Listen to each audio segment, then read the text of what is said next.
Bismillah, bir ben bana bir bende, bende çekma bir ben var. Welcome to the Sufi Heart Podcast with Omid Safi, featuring teachings and stories from the wisdom of the Islamic tradition. Omid invites you to a meditation on the transformative power of love and recalling the necessity of healing our own hearts through healing the world. If you'd like to support Omid's podcast, please visit BeHereNowNetwork.com/Omid. Thank you so much for this opportunity to share some conversations from the heart. Absolutely. That's my favorite kind. So tell everybody who you are. Well, that is a journey. But I have the great privilege of serving as a professor of Islamic studies at Duke. And I'm basically interested in two major paths in life. I'm interested in spiritual traditions and also in movements that are about liberation and how these two issues connect together. Anything that is about love and justice for the whole of humanity is something I'm going to be interested in. My home, personally and academically, is the Muslim tradition, but I also teach courses on the legacy of Dr. King at Duke. Okay, great. So spiritually, what do you mean by that? The spirit, there's something in us that is subtle, that is unseen, that connects us to the heavens, that we are more than just these flesh creatures that come across, but that there is something from the divine that flows through us. It is what animates us. It's what gives meaning and shape to our life. And, sometimes I think we talk about these words like spirituality in these ways which are very individualistic. But I also think it's helpful to think of it as something that extends beyond us, that there's a spirit that connects us and binds us together. I couldn't agree more. And that's one of the reasons I'm so passionate about listening. Is how else are you going to identify whatever the experience is? I feel like you listen, and then you listen more, and you listen more, and you gather that information through listening that connects you to all of that. Yeah. And, think about even sometimes the language that we use. We talk about listening to somebody. But what would it be like if instead we talked about listening with someone?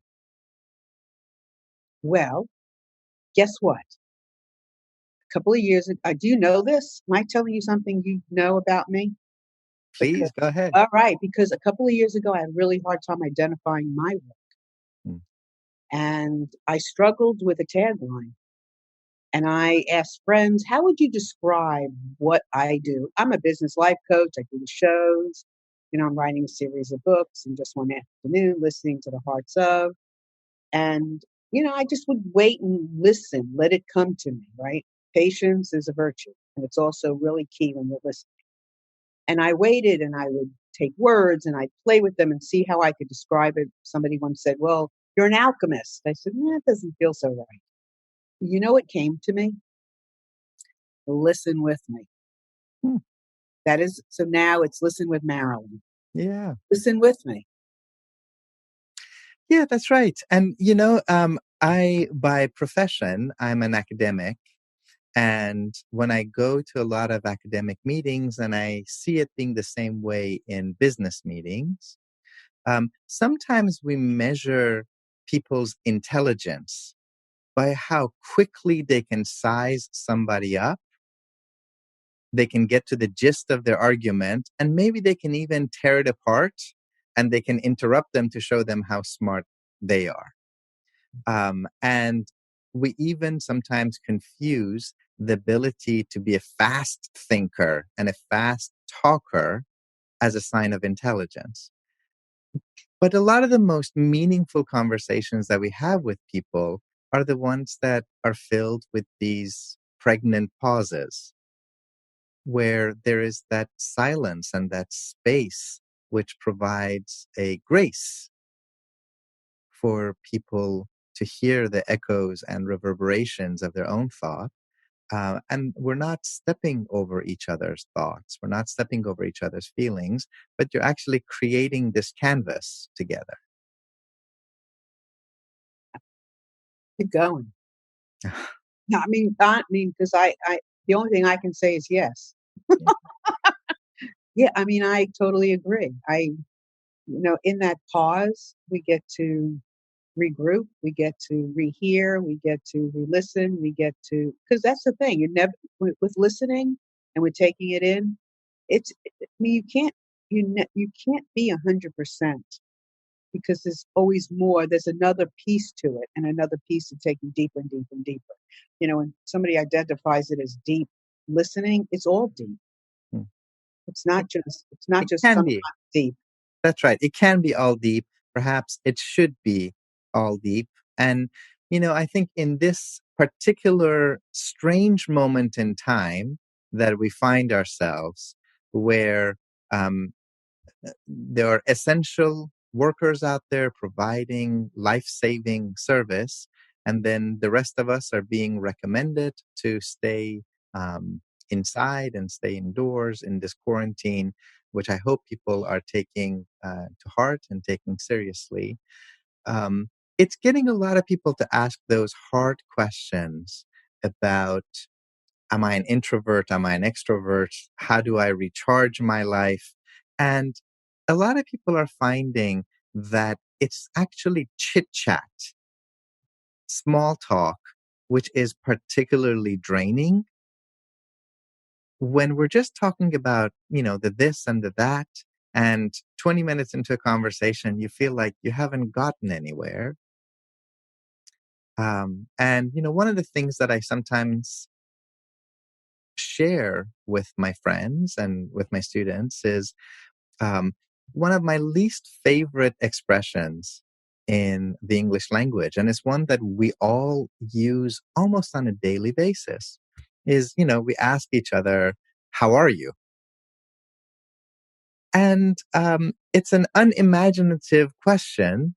And not surprisingly, tends to bring out unimaginative answers. And so the response to it tends to be, I'm fine. I'm okay.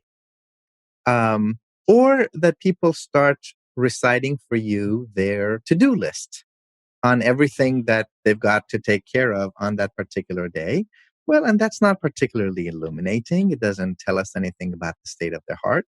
And I was reminded of the fact that in many Eastern cultures, in the Persian tradition, in the Arabic tradition, in Urdu, in older forms of Turkish, when you wanted to ask somebody how they were, you didn't say, how are you?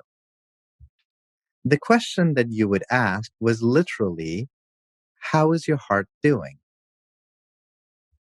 And how is your heart doing not in a mega cosmic sense? How is your heart doing in this breath, in this very moment, in this very passing moment, which has come and it shall pass? How is your heart doing right now? And what I tend to find is if instead of asking people, how are you? If our conversations go to the point of, how is your heart doing right now? Then, because the question is a worthy question, the answers that it tends to elicit from people also tend to be worthy. So instead of people responding with like, I'm fine, or, my least favorite, I'm just so busy, so busy, so busy, like this crazy head nod, which is never accompanied by genuine joy. Like, I've never met a person who goes, I'm so busy, and I'm really happy about being so busy. Like, there's this way that we've been taught and conditioned to define and measure our ultimate self-worth by performing this kind of busyness to one another. And if instead you say, how is your heart doing right now? Then it actually creates this silence, this opening, And then the person can pause long enough to say, how is my heart doing right now? Let me look deep within myself, and oh, well, it turns out actually my heart is joyful. My heart is a little exhausted. My heart is feeling quite full. Um, and by creating this opportunity for each one of us in this conversation that we're sharing to look within and bring out the state of the heart, we're giving each other the most gracious, graceful, grace filled gift possible, which is a conversation that actually invites each of us to go deep within. Yep. I'm writing a series of books, and my series is called In Just One Afternoon of Listening into the Heart Side. Mm. And when the subheading, the title came a long, long time ago through somebody else. I mean, Yeah. I heard it, right?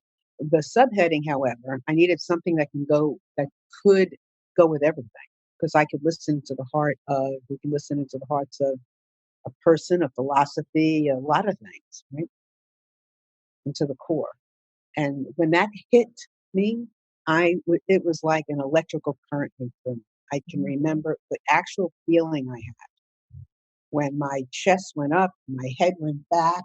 I could just feel it take over me, come inside of me, and it's meant everything, because when you do exactly what you do, what you said, that question, just holding that in my heart as my purpose behind asking a question, even if I don't say to the person I'm talking to, who I'm interviewing, what's in your heart today, I'm holding it. That sends out a different message. So when people ask me, how did you get so many, my first one, men, listening into the hearts of men, how did you get so many men to talk to? It's because I came from listening into their heart. I came from that feeling inside of me. But I love what you just said. And I'm gonna do that, because when I say listen with me, I'm a tool. I am not the controller of it. I am a piece of it. I am a tool. I am a guide. I am a questioner. I am whoa, that sounds really good. What about this? I'm an experiment.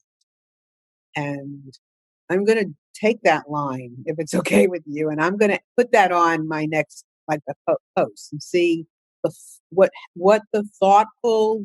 thoughtful comments come back to me. Yeah. Yeah, I think all of us are, we're all finding these pearls and these gems in the teachings of multiple traditions, and sharing them with one another. Somebody once said, there's very few truly great original ideas in this world, but living into them is something a little different. So I think that's what we're all being called to do.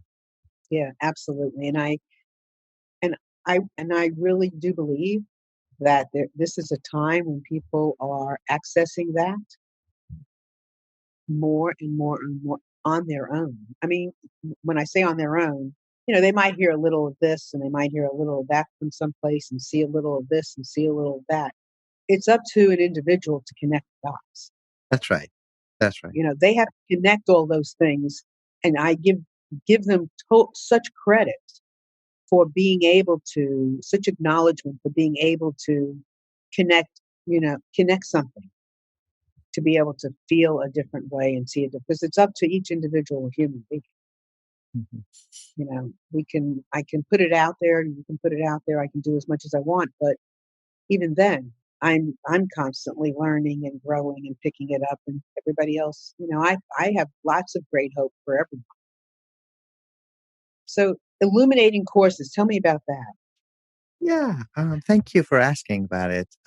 So, when this period of quarantine was starting, my wife and I were sharing in some really beautiful, heartfelt conversations. And in those early days, so much of the focus was on everything that we are told not to do.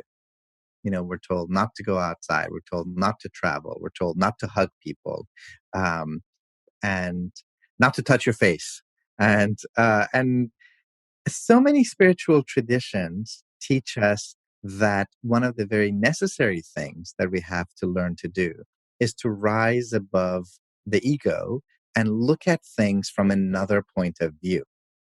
And there's something about this ability, this willingness to look at the same situation from not our own egoistic point of view, but through another set of eyes that I think is actually quite liberating.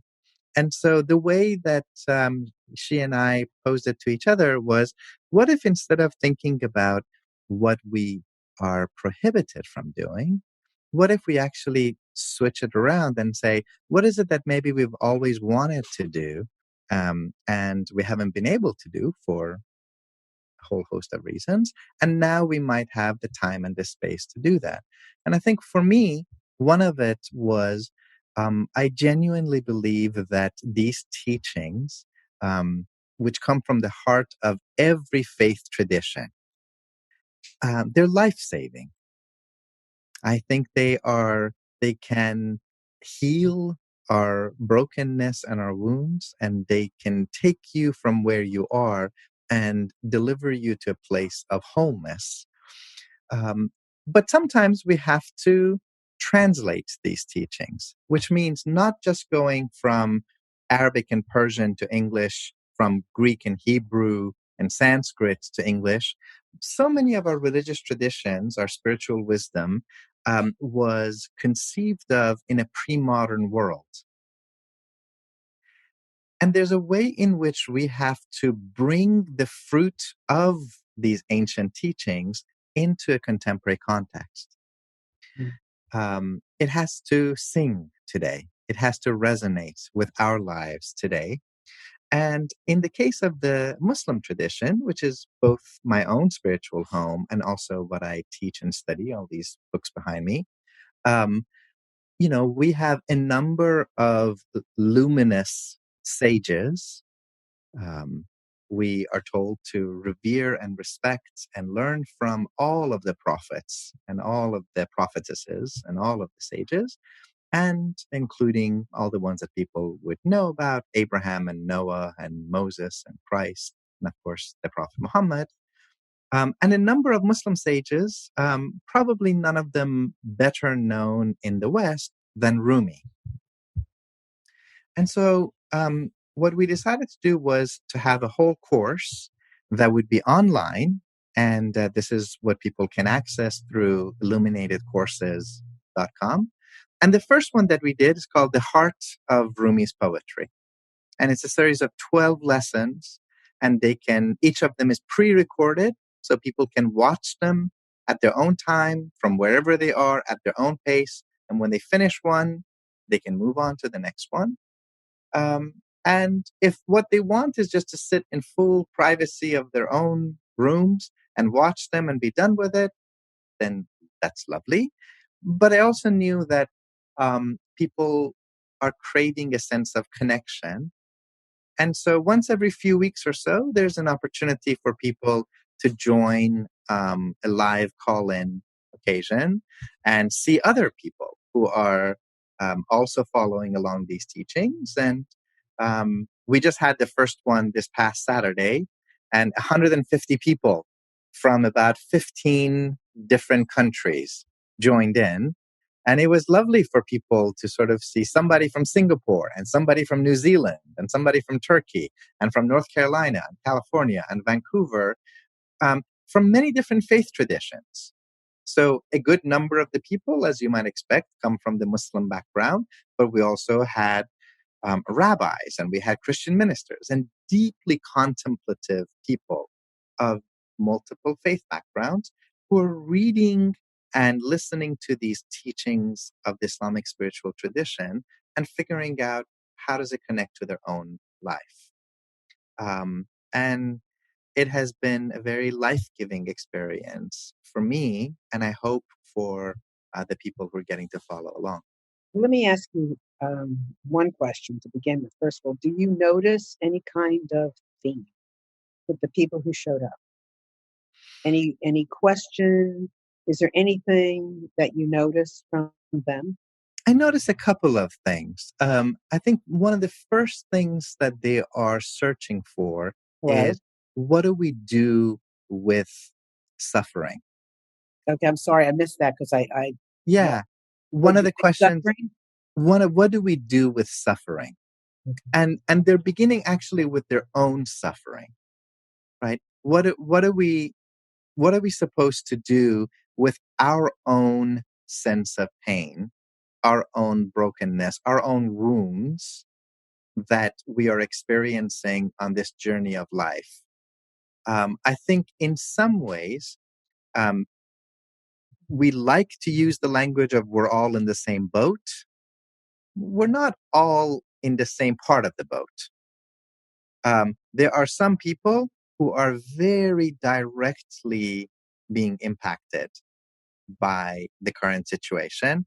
Either they themselves might have tested positive, they might know a loved ones.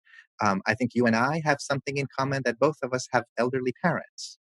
And we are deeply concerned about what would happen to them should they be exposed to this virus in light of the very serious conditions of age and pre existing conditions that they have. For other people, it might be that they've lost their job or that their financial situation has taken a huge hit. And also, so much of the noise of life has quieted down a bit. And so you actually have the opportunity to hear that still small voice inside. And it takes courage to go deep within yourself. One of the points that I always remind my friends is that the word courage comes from that old Romance word of cœur, which is the heart. It takes courage to go inside your own heart and to deal with those places that Rumi would call the unilluminated places deep inside your own heart. So could you give us a little history about Rumi before we actually dive in? So for those of us who may have heard of him but don't Yeah, know exactly who he is, and I want to keep the word suffering out there as well, because I think that's an important tie-in. So if you could just give us a little brief bio of Rumi, that would be great. absolutely. Many people would say that other than the Prophet Muhammad, who of course is seen as the founder of the Islamic tradition, there's probably no other Muslim figure throughout history who has had such an impact on so many different cultures. The old sort of cliche is that every Persian speaker knows dozens and dozens of his poems by heart. He lived and died in what is today Turkey, and every year more than 1 million people come for pilgrimage to his shrine. And in South Asia, um, his poems have been recited for hundreds of years in these sessions of ecstatic, sacred music called Qawwali music. And then he's had this very interesting afterlife here in America, where for the last 30 years, there's a wonderful American poet, a good friend of mine named Coleman Barks. He got his PhD from North Carolina. He's a good old Chattanooga boy from Tennessee, and he taught at the University of Georgia. And he rendered scholarly translations of Rumi's poetry into American free verse. And in the last 30 years, Rumi's poetry has become the best selling poetry in America. People like Mary Oliver, right, whom we all know and love, what are you going to do with your one wild and precious life, adored Rumi and kept a copy of Rumi's poetry on her bedside table. So there's something very cosmically delicious about this 13th century Muslim, Persian speaking mystic who is adored by people in Iran, in Turkey, in Central Asia, in Pakistan, in India, and now in Europe and North America. And his main point, and this is what I try to bring out in the Illuminated Courses, in this The Heart of Rumi's Poetry course, is that he speaks about love not so much as an emotion. Love is not this fleeting sensation that I love you today, I may not love you tomorrow. That I love chocolate and I love God. For him, love is the very unleashing of God onto this realm. It is love that brings you here. It is love that sustains you here. And if you can rise above your own ego and merge into this cosmic current of love, then the same sacred love can return you back to your celestial origin. And since you asked us to talk about suffering, Mhm. he sets up his whole poetry, and this is what I take people through on the course, step by step by step. You know, so many religious traditions kind of give you this pie in the sky model of follow me and you'll be rich, follow me and you'll be happy, follow me and everything will be hunky dory. And he actually doesn't do that. He begins exactly where most of us are. He starts his collection of sacred poetry by really grappling with the question of suffering. What is causing you pain, my dear? What do you feel cut off from? Who do you feel cut off from? Is there a place that is home to you that you feel separated from? Are there loved ones that were in your life that have since parted?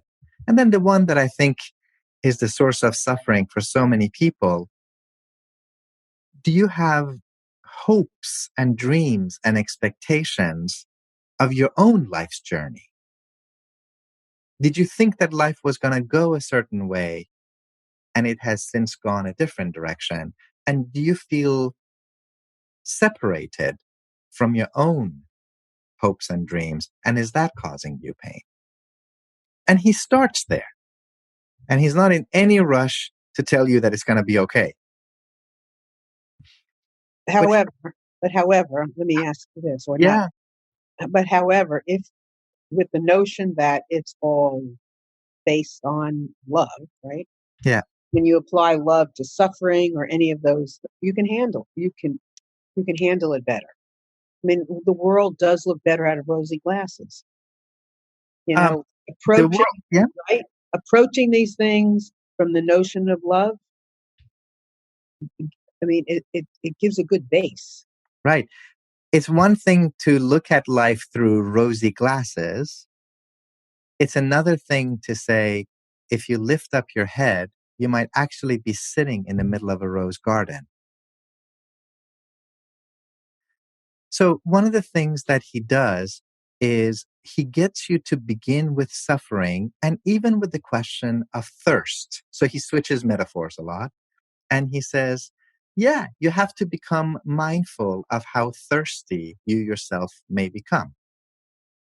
Spiritual thirst, yearning, longing. And then he says, your thirst is what will lead you to water. But what if you were to realize that the whole time that you've been dying of thirst with lips parched, you're actually standing knee deep in an ocean? Mhm. And then he doesn't stop there. He says, and what if you were to realize that you are yearning after water, but the water is yearning after you? One of the things I noticed this morning when I was kind of glancing through some of his poetry and quotes, in which I didn't realize before, I don't think, but what a sense of humor he Absolutely. He's a had. wonderful storyteller. I mean, wonderful, made me laugh. Yeah. You know, Yeah. one of the stories of his that I love, and this is the subject of one of the lessons on the Illuminated Courses. And, you can imagine children gathering around and listening to these kinds of stories. So I may share this one with you and your viewers, if you don't mind.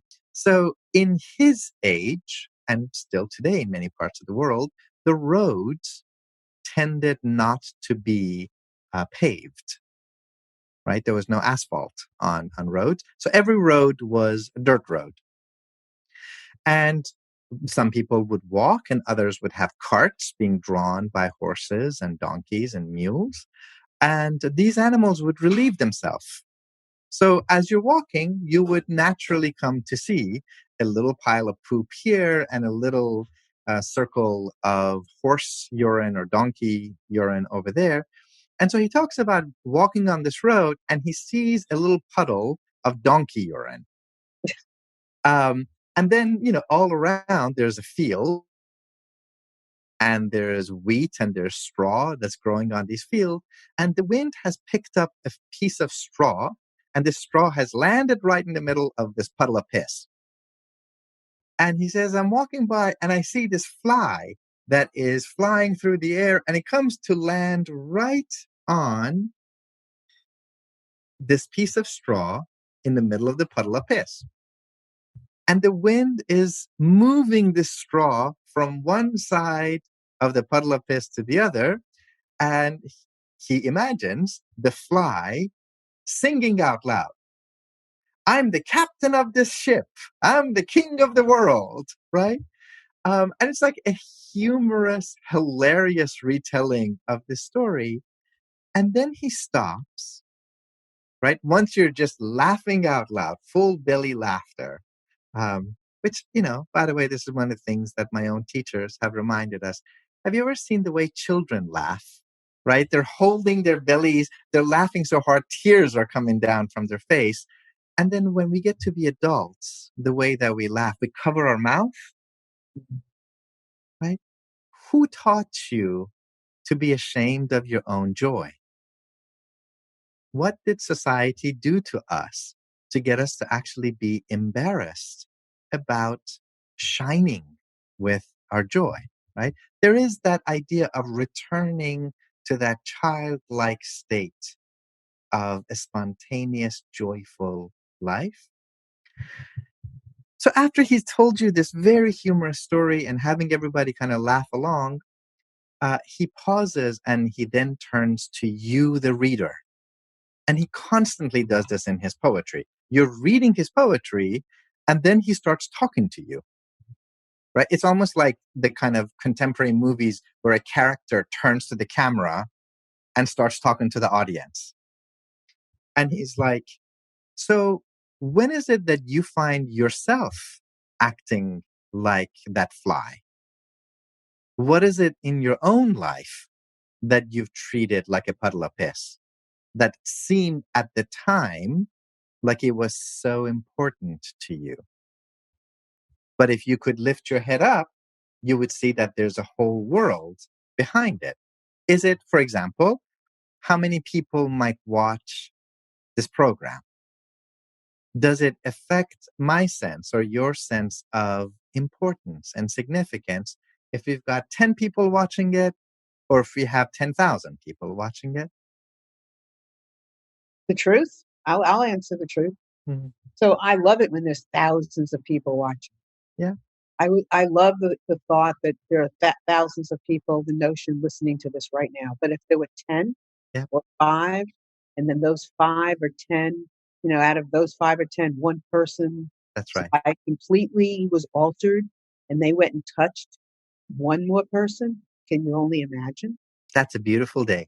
It is. And I've often said, our shows can get 8, 9, 10,000, 11,000 live views. But if I walked into a room of 50 people each week that just came to listen to me, how exciting and chilling would that be? Yeah. You know what I mean? So yeah, I mean, that's in the scheme of things. Yeah. And then let me just finish off that beautiful story because I think this is very characteristic of the way that he tells his stories. So after he's had you laughing out loud, after he's had you thinking about what situation in my life might I have treated as my own puddle of piss, where there's a whole bigger world out there? Then he keeps reminding you that every character that you come across in his poetry is inside you. And he says, by the way, the Bible and the Quran are the same way, right? So to that extent, you yourself are the fly. You yourself are the piece of straw. You yourself are the puddle of piss. You are the wind moving the straw. You yourself are the road. And then the part that I love, you yourself are the one seeing the straw and laughing at it, seeing the fly and laughing at it. What would it be like if we could look at our own internal puddle of piss, and instead of just like, I'm so disappointed in you, if we could also be as gentle with our own limitations in that way and smile in all the ways in which we are growing in that way. You know, when you originally said about talking about that pile of piss, I didn't even see it as a pile of piss. And I'm like, "Look, what's wrong with that? Yeah, right. You know, really, when you think about it, what could be bad with that? Uh, so, what is your favorite? And I want to compliment Margot on, and I want to read from the chat in a minute because she's just said something great. So don't go away, Margot. I'm going to do that. But what is your favorite? Do you have a favorite? Can you even have a favorite? Well, I have 4 children, and each one of them thinks that they're my favorite. And they always come up to me and they go like, "I'm your favorite." And Rumi's poetry is like that too. My favorite really depends on the hour of the day and the state of my heart and how my heart is doing. I'll read for you one that is very much a consistent favorite. Okay, And this before is you do that, I just want to mention to everyone, please feel free to chat with us in the chat, to call in if you like at 919-518-9773, or you can come in on Skype at computers, and that's plural, the number 2K voice. And you can come in on the chat as well. I didn't want to interrupt Brother Omid, but I do want to give you all an opportunity to chat with us as well. I'm engrossed, so I just want to give you an opportunity to ask questions too. Okay. Thank you. So this is one that I love so much that my wife and I actually used it as part of our wedding vows to one another, and so have a lot of my friends. This is from a book of mine called Radical Love, and it's a translation of a lot of mystical poetry, including a lot of Rumi. And these are translations that I did from Arabic and Persian, and a couple of them from Turkish and Urdu. So it's called You and I. You and I. It says, "Faithful friend, come, come closer. Let go of a you and an I. Come quickly. You and I have to live as if you and I never heard of a you and an I. You and I have to live as if you and I never heard of a you and an I." That one is a consistent favorite of mine. And, one of the reasons that I love this one so much is, being somebody who has made his own share of mistakes in life, and that not every friendship and not every relationship has always lived up to the beautiful standards of these kind of teachings. And sometimes there's parts of our life that feel like a little taste of heaven on earth. But we've also had lives which have been a taste of hell on earth. And I think for those of us who have lived through difficult and challenging relationships, it's easy to think about times where you're caught up in this dynamic where, well, you did not take out the trash, but I did the dishes. And then you turn into like the law firm of me, myself, and I suing you and yours. And upon demand, each one of us can produce an itemized list, chronologically and alphabetically arranged, of everything that the other one has done wrong.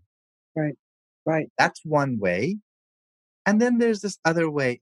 What if we were to live as if the other person's well-being and well-doing and dignity and integrity was as important to us as our own? What if we would let go of these notions of a you and an I, a mine and a yours, and there would only be an us? It's really something lovely to aspire to. Yeah, I want to go there, but I do want to comment on Margot. She's when you were talking about the line, how is your heart, or what is, today? She said that was a wonderful phrase, basically, and she's going to use it in her therapy practice with older people. Beautiful, beautiful, beautiful. That's really cool. May it be a gift and an offering and a sharing. Yeah, that's really, I love that. And, this morning when I was kind of glancing through some of what I was reading from Rumi, I saw these, and uh, this one really kind of got my attention. There was several, but here is one. When the soul lies down in the grass, the world is too full to talk about. And then this other one, the wound is the place where the light enters you. Yeah. That one is also one that I've translated. I might read that one actually, if you Please. if you don't mind. No, So, go right ahead. That one, I tell you, the reason that I love that so much is, there's a lot of us here who love music and love really great music. And if you're at all a fan of Leonard Cohen, Oh gosh. and I mean, how can you not be? I Leonard don't know Cohen. how you can. By the way, Leonard Cohen considered Rumi to be the greatest religious poet in history. And a lot of us know that line of his from the song Anthem, there's a crack in everything. That's how the light gets in. Well, you know where he got it from. I'll read it for you. And what Rumi's talking about is how we need one another, how sometimes we need someone who can be a mirror to us. And in that mirror relationship, they can hold up to us both beauties that we don't see in ourselves, but they may also be able to show us wounds that we're carrying, the way that Rumi talks about it, wounds in your back, in your past, that you can't see, hidden wounds, inner wounds. So I'll read for you. This is my translation of it. He says, and he talks about this as the skilled healer, right? This is what he calls someone who brings a healing presence into your life. It could be a spiritual teacher. It could be a relationship that is healing you. Trust your wound to a skilled healer. You cannot see the ugliness of your own wounds. It's a very graphic image. Flies hover over them. Your thoughts, right? So often it's actually our thinking about who we are, which is like this infected wound. Flies hover over them, your thoughts. Your wound is your heart's state, unilluminated. The healer, the sage, puts a bandage on your wound. The pain is gone. You think you healed all by yourself, but know this. The healing was from the light. The wound is where the light enters you. The wound is where the light enters you. And, you don't have to give in to a whole lot of psychobabble to know that suffering does seem to be a part of the human condition. We enter this world through our mama's suffering. And there's genuine suffering that we experience during the course of life. We can run away from it. We can try to push it down. Or you can turn around, you can face it, you can confront it, you can grow with it. And so often, something that initially we might have experienced as a heartbreak reveals itself as a heartbreaking open. And so this is one of Rumi's teachings. There's a huge difference between a heartbreak, and sometimes a heart just breaks and nothing good comes of it. But there are times in which a heart breaks, and that breaking is really a heartbreaking open, and that's where the light gets in. But one of my favorite titles for a book, Elizabeth Lesser. Do you know who she is? Heard of the name? She used to be, I don't even know if it's still in existence anymore, the Omega Institute up in Okay. New York. Yeah. We had a book years and years and years ago called Broken Open. Yeah, that's right. That's exactly what it was about. That's what happens to the heart. That's right. That's right. And then, I think so many of us are so uncomfortable with our own suffering. And if we cannot deal with our own suffering, how are we supposed to deal with the suffering of somebody else? Now, is there a difference between physical suffering and emotional, psychological suffering? Absolutely. Absolutely. And so, one of the things that I always tell people is humility is an essential part of this path. And so you don't want to run to somebody who has a child in the cancer ward of a hospital and they say to them, "Oh, I know your heart is breaking, but guess what? Your heart's just breaking open." Right? You don't want to go to someone who is homeless or has lost a job, or their beloved has just cheated on them and say, "Mazel tov, congratulations, your heart is about to break open," right? The first response to suffering has to be witnessing it. And sometimes silence. You show up for someone. You behold their suffering. You sit with them. You hold their hand. You accompany them on that journey. And there's also ways in which we can take a look back at our own suffering and come to see the blessings that have come through it. We can say it about ourselves, but in terms of how we approach other people, I think there also humility is called for. That same love that Rumi talks about so eloquently ultimately is calling us to connect our being with other people. So here's one of the ways that the legacy of Rumi, the teachings of Islam, and the teachings of the Christian tradition connect together in very beautiful ways. Some of you may have heard of this coming from figures like Dr. King and Cornel West and others. What the Sufis always say is, when love comes into public, we call it justice. So justice is not about just distribution of money. Justice is, you know how much you love your mama, you know how much you love your babies. If you don't want to see something bad happening to your babies, don't you dare be silent when that's happening to somebody else's baby. If you would want to have a roof over your mama's head, food on her table, dignity in her bones, then make sure that other people's mamas have that too.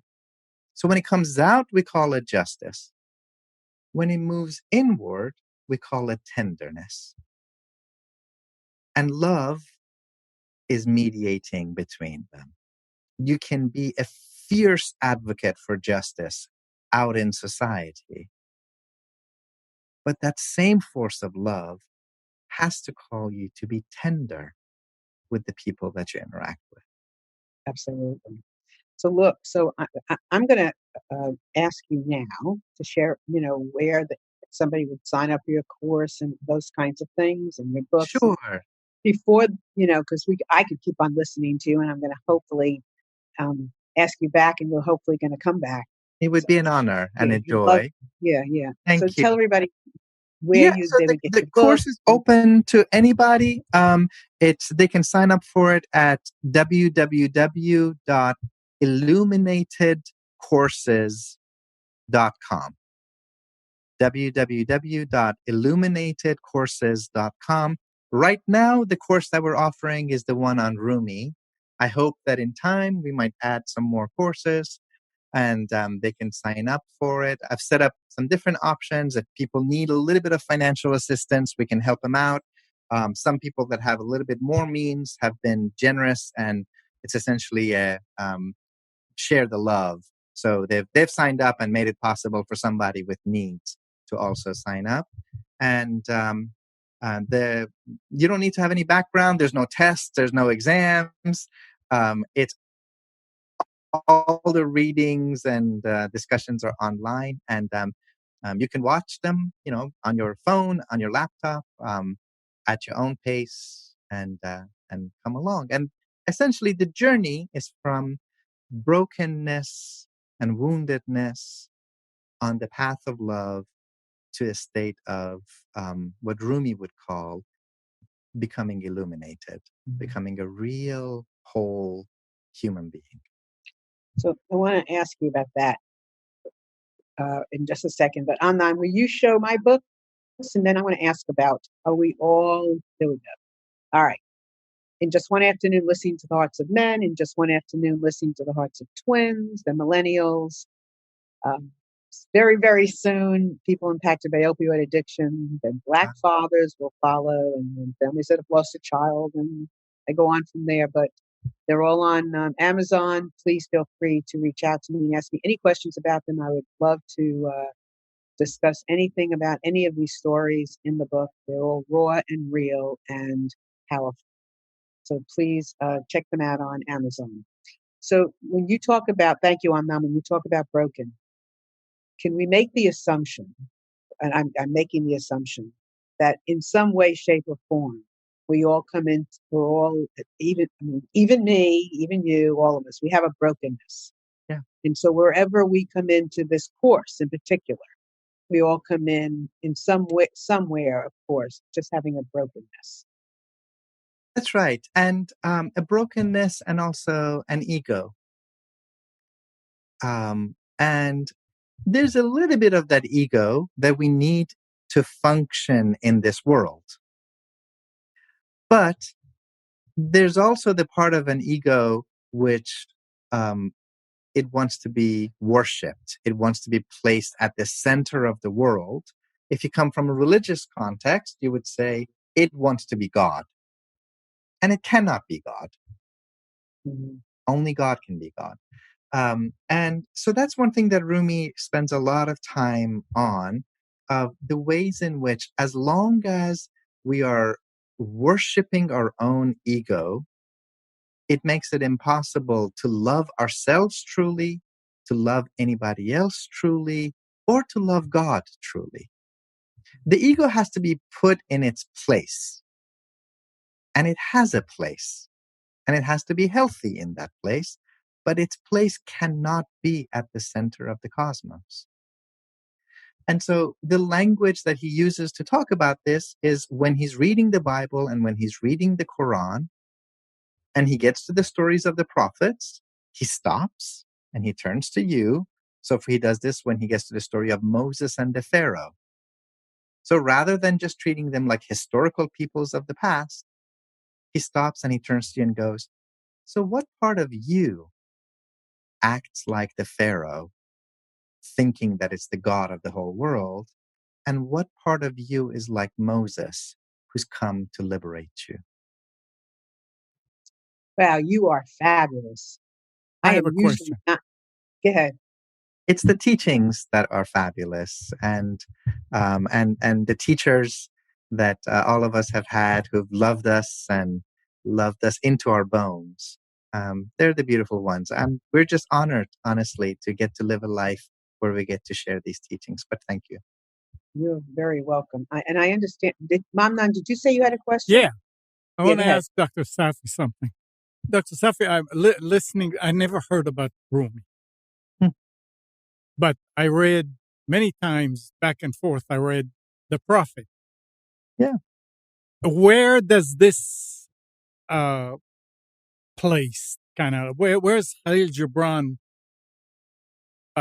placed when it comes to illumination? Yeah, that's a wonderful question. So you're talking about a book that a Lebanese author, Khalil Gibran, who was a Christian author, Right. but who had a deep love towards both the Christian tradition and the Muslim tradition, he wrote. Rumi was a Muslim, a Persian-speaking Muslim, but his circle of followers was multi-religious, multi-ethnic, multicultural. So he had Muslims and Jews and Christians, everybody kind of in his circle. And the language that he spoke was one that appeals to people of different faith backgrounds. He calls himself the intimate friend of the Prophet. And other people called him the child of the soul of the Prophet. So he lived about 500 years after the time of the Prophet, and people called him the child of the soul of the Prophet. And I think that's a really beautiful way of looking at him, of somebody who takes the teachings of the Prophet and brings them to their full ripeness and sweetness. Mm-hmm. Okay. That was a great question, Amnan. Yeah. I was wondering about that because, I mean, they're both very well known. That's right. Where is the intersection, between the two of them? And honestly, the little bit that I've read about from Rumi, I mean, he's, so understandable, so relatable, and not that, and Gibran as well. So, it's a great question, Amnan. Thank you. This was wonderful, and I loved what you said about the teachers. Yeah. When I share, when I'm sharing and somebody goes, "Well, that was good," I don't, you know that it's coming. Like that I am that tool, and today I just wanted to sit here and listen to. We listen with one another, as you said. Exactly. So you were wonderful. I so appreciate you being here today. In fact, we have a guest on our chat, and I wanted to just thank her for being here as well because she has never been to our show before. So I just wanted to acknowledge her, and I thank you so much for being here with us today. And I do want to ask you to come back, and we'll get together and do that because there's so much. Thank you so much. Thank you for having me as part of this beautiful conversation. It's our pleasure, my pleasure. Thank you. And everyone out there, thank you so much for being here with us today. And, I could feel your energy here. And thank you so much for being here and enjoying this along with us. And I'm not as well. And we look forward to seeing you next week. Bye, everyone. Take care. Bye-bye. Süleyman kuş değil bir de